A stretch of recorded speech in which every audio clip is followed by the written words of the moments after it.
नमस्कार दोस्तों, हमारे YouTube channel exam point at SM में आप सभी लोगों का हार्दिक स्वागत है। आपने पहले ही देख लिया होगा हमारे यूट्यूब थंबनेल पर कि हम 11 मिनट में 11 क्वेश्चंस को कवर करेंगे। चलिए आज हम करते हैं आज की करंट अफेयर की शुरुआत। 3 दिसंबर 2022। Question number first.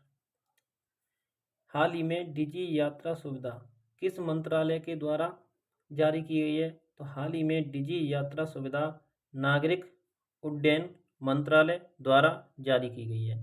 और डिजी यात्रा सुविधा का प्रारंभ फर्स्ट बार दिल्ली, वाराणसी, बेंगलुरु अंतर्राष्ट्रीय हवाई अड्डे के द्वारा किया जाएगा। किस तकनीक के आधार पर? फेस रिकॉग्निशन के द्वारा। अब हम बात करते हैं क्वेश्चन नंबर सेकंड। जैसे हाल ही में बासीनार व्यवस्था की अध्यक्षता किसके द्वारा की गई है? तो हाल ही में बासीनार व्यवस्था की अध्यक्षता भारत के द्वारा 1 वर्ष के लिए की गई है। कितने वर्ष के लिए? 1 वर्ष के लिए की गई है। तो बासीनार व्यवस्था की स्थापना की गई थी नीदरलैंड में। कब की गई थी? 1996 में। और बासीनार व्यवस्था का हेडक्वार्टर या मुख्यालय कहाँ पर है? वियना में। कहाँ पर है? वियना में। बासीनार व्यवस्था का भारत सदस्य कब बना? तो बासीनार व्यवस्था का भारत 2017 में सदस्य बना। कौन सी नंबर का? 42वें नंबर का। किस नंबर का? 42वें नंबर का। अब हम बात करते हैं क्वेश्चन नंबर थर्ड। हाल ही में सर्वोच्च न्यायालय द्वारा तीसरी बार महिला पीठ प्रारंभ की गई है 2 महिला न्यायाधीशों के सहयोग से। जो महिला न्यायाधीश हैं हिमा कोहली और बेला एम त्रिवेदी। तो सर्वोच्च न्यायालय की फर्स्ट बार पीठ प्रारंभ कब की गई? 2013 में। और सेकंड बार कब की गई? 2018 में। तो एक इस प्रकार भी क्वेश्चन बन सकता है कि सर्वोच्च न्यायालय के 50वें नंबर के मुख्य न्यायाधीश कौन है? तो सर्वोच्च न्यायालय के 50वें नंबर के मुख्य न्यायाधीश डी.वी. चंद्रचूड़ हैं। चलिए हम बात करते हैं क्वेश्चन नंबर 4। जैसे हाल ही में अग्नि वॉरियर अभ्यास का आयोजन कहाँ पर किया गया है? तो हाल ही में अग्नि वॉरियर अभ्यास का आयोजन भारत और सिंगापुर देशों के मध्य देवली महाराष्ट्र में किया गया है। और यह किस सेना का अभ्यास है? तो यह नेवी सेना का अभ्यास है। किस सेना का? नेवी सेना का अभ्यास है।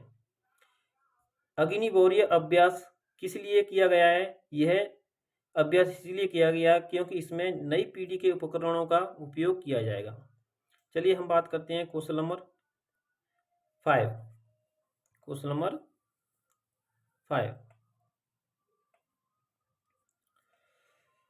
हाल ही में द एमिसरी ऑफ पीस पुरस्कार किसे दिया गया है? तो हाल ही में द एमिसरी ऑफ पीस पुरस्कार श्री रविशंकर को दिया गया है। किस लिए दिया गया है? आर्ट ऑफ लिविंग संगठन के लिए। कब दिया गया था? 30 नवंबर 2022 को। कब दिया गया था? 30 नवंबर 2022 को। इस प्रकार भी क्वेश्चन बन सकता है कि द एमिसरी ऑफ पीस पुरस्कार किसके द्वारा दिया जाता है? तो यह पुरस्कार यूएसए के किसके द्वारा? यूएसए के राष्ट्रीय नागरिक अधिकार संग्रहालय के द्वारा दिया जाता है। चलिए हम बात करते हैं क्वेश्चन नंबर 6। जैसे हाल ही में भारतीय नौसैनिक पोत INS INS शिवालिक और INS कारमोता के दौरा कहाँ से रवाना हुआ है? तो सीधा मतलब भारतीय नौसैनिक पोत INS शिवालिक और कारमोता हो चिन मिन शहर वियतनाम के मैत्री दौरे के लिए रवाना हुए हैं। किसके लिए? मैत्री दौरे के लिए रवाना हुए हैं। चलिए हम बात करते हैं क्वेश्चन नंबर 7। किसकी? Question number 7। जैसे हाल ही में ज़ोंबी वायरस की खोज कहाँ पर हुई है? हाल ही में ज़ोंबी वायरस की खोज कहाँ पर हुई है? तो ज़ोंबी वायरस की खोज यूरोपीय शोधकर्ताओं द्वारा रूस की झील में हुई है। कहाँ पर हुई है? रूस की झील में हुई है। और ज़ोंबी वायरस कितने वर्ष पुराना वायरस है? तो ज़ोंबी वायरस 48,500 वर्ष पुराना वायरस है। तो आप ये पूछेंगे कि इस वायरस की खोज रूस की झील में अब क्यों हुई है? जैसे जैसे अब वहाँ की झील की बर्फ पिघल गई, जिस कारण से वहाँ ज़ोंबी वायरस की खोज यूरोपीय शोधकर्ताओं के द्वारा की गई। अब बात करते हैं हम क्वेश्चन नंबर 8। क्वेश्चन नंबर 8, हाल ही में एडवांस लाइट हेलीकॉप्टर को कहाँ से शामिल किया गया है और कौन सा है? तो हाल ही में advance light helicopter MK3 squadron को इंडियन कोस्टल गार्ड से चेन्नई तमिलनाडु से शामिल किया गया है। तो एडवांस लाइट हेलीकॉप्टर कौन सा है? तो advance light helicopter MK3 squadron है।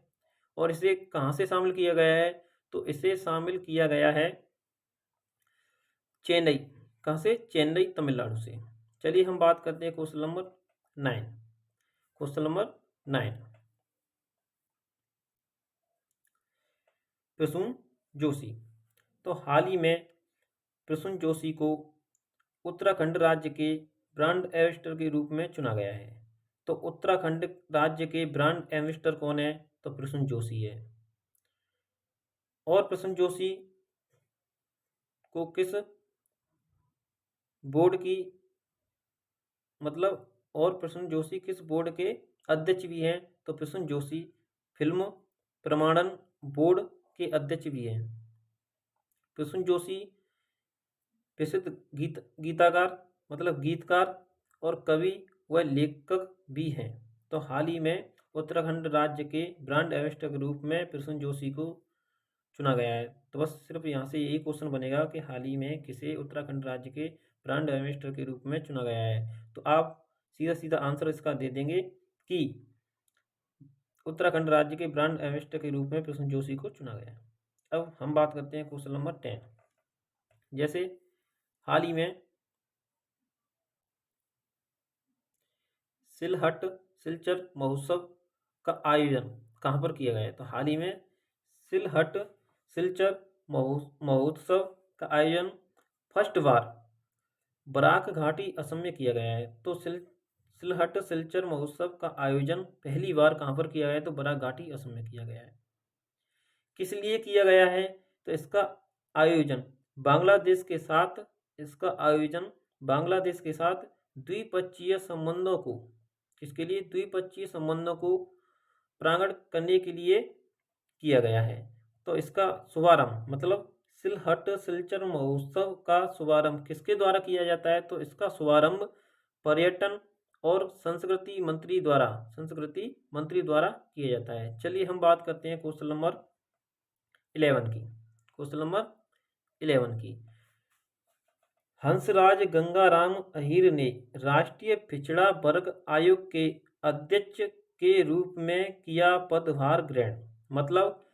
क्वेश्चन सीधा सीधा यहाँ से आएगा कि राष्ट्रीय पिछड़ा वर्ग के आयोग के अध्यक्ष के रूप में किसे चुना गया है? तो आपका आंसर सीधा सीधा होगा कि हंसराज गंगाराम अहीर को राष्ट्रीय पिछड़ा वर्ग आयोग के अध्यक्ष के रूप में चुना गया है। इस प्रकार हम अपनी वीडियो को समाप्त करते हैं। आपको अच्छी लगे हमारी वीडियो तो कमेंट बॉक्स में कमेंट करके बताएं और इस वीडियो को लाइक करें, कमेंट करें और शेयर करें। Thank you.